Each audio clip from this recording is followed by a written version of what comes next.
ვისშიც არ უნდა ეძებოს დამნაშავე ქართულმა ოცნებამ საკუთარ პასუხისმგებლობას ვერ გაექცევა. ფასების ზრდას განაპირობებს ფაქტორები, რომელზეც სრულად არის პასუხისმგებელი ეროვნული ბანკი. სწორედ თურნავას უწყება არის ის, ვისაც ევალება, რომ აკონტროლოს და მიმართოს შესაბამისი პოლიტიკა იმისთვის, რომ ფასები არ ძვირდებოდეს მუდმივ რეჟიმში.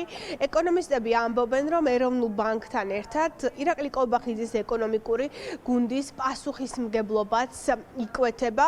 შეუძლებელია იმ პირობებში, რაც ხდება, მაგალითად ჭარბი ფულის ბეჭდვა ეროვნული ბანკის მიერ და მაღალი გადასახადები, რომელიც დაწესებულია, ფასები მცირდებოდეს, ამიტომ მთავარი პასუხისმგებელი სწორედ ეროვნული ბანკი და ივანიშვილის გუნდია.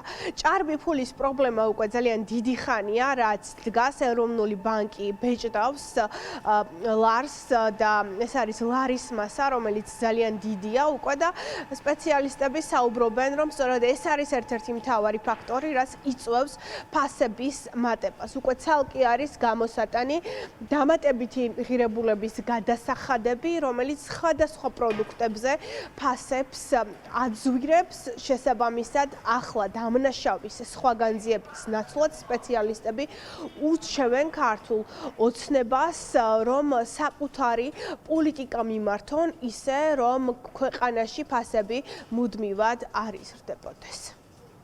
ქვეყანაში ფასების ზრდაზე პასუხისმგებელი ეროვნული ბანკი და მთავრობა.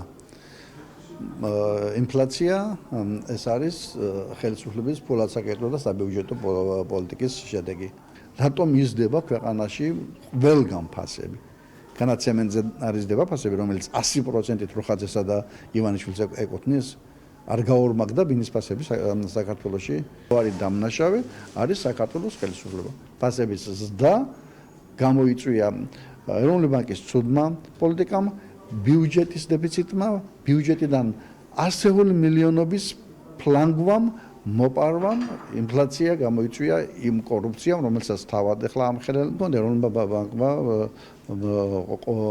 ფულის მასა გაზარდა და ეს არის მთავარი ინფლაციის ფაქტორი. ის ყოველკვირა 4 მილიარდ დოლარს აძლევს კომერციულ ბანკებს. ეროვნული ბანკმა რეზერვების დაგროვებაზე გადაიტანა აქცენტი და თითქმის 2 მილიარდი დოლარი იყიდა. 2 მილიარდ დოლარს ოიყიდი, ეს ნიშნავს 6 მილიარდ დოლარი გავიდა მიმოქცევაში. ფასების ზრდა არჩია, ასე ვთქვათ, რეზერვების დაგროვების შეწყვეტას. საქართველოში პროდუქტებზე მაღალ ფასს რამდენიმე ფაქტორი განაპირობებს და საკმაოდ კომპლექსური თემაა ეს და ერთი განყენებული საკითხის ბრალი სამწუხაროდ არ არის.